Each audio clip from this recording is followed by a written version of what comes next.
بس انا مضطر استعين بصديق. السؤال الاول ممكن يبقى اصعب من السؤال ال15. الو استاذ محسن. استاذ محسن. استاذ محسن انا معاك. عامل ايه؟ ازاي حضرتك؟ عامل ايه؟ كويس الحمد لله كويس. تمام. حضرتك مين قلت لي؟ استاذ ميكا. استاذ ميكا. استاذ ميكا. استاذ ميكا بتاع الشهر العقاري. بتاع الشهر العقاري. المهم انا دلوقتي تقريبا ايوه دلوقتي انا مع استاذ جورج قرداحي في البرنامج بتاعه قردحني المليون. على ماذا كان يطلق العرب قديما ابن أوي؟ الثعلب، الفار، الحية، النسر. بسرعة بسرعة. ابن ايه؟ ابن أوي.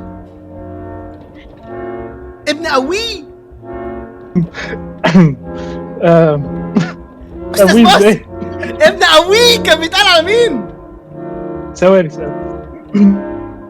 ثواني انت لا تشخ. استاذ محسن. الإجابة ألف إن شاء الله. ألف. شكرا ليك استاذ محسن. ثانك يو سو ماتش. وإن شاء الله الإجابة ألف إن شاء الله. أنا واثق استاذ محسن.